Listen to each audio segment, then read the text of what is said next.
perform a self-directed sleeper stretch on your hip. So what we're going to do is, instead of stretching the actual glutes or the muscles of the hip, we're trying to stretch the backside of the capsule. So actually the soft tissues that surround the actual joint of the hip, to get a little bit more comfort through there, a little bit more tolerance to stretching through there. So this is how it's done. You need to set up something to put your leg on. You can use anything for this. I'm using this stuff to show you that you just gotta be creative sometimes. I have some blankets stacked with a soccer ball on top.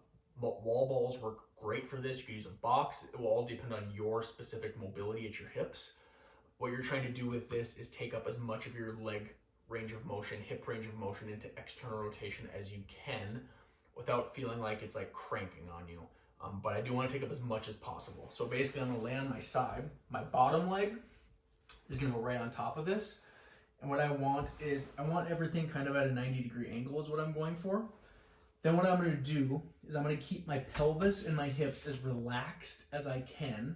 What I'm actually going to do is use my top hand here to basically pull my pelvis toward that front leg. As I do that, as I kind of let my pelvis roll forward there, I get a nice stretch deep in the back of my hip, right behind that bony spot on the outside of your hip. And we're looking to just kind of hang out there for a little bit, get a little bit of a stretch.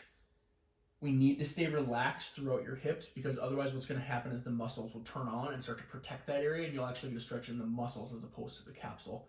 But we are aiming at the capsule with this.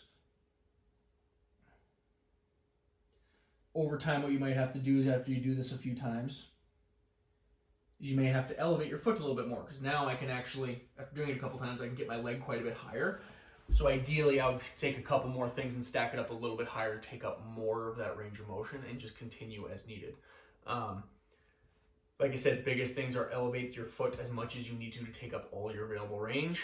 Keep your hips and pelvis relaxed, and use your hand to kind of pull your pelvis like you're rotating towards that leg. You should get that stretch right in like that back pocket area of your hip.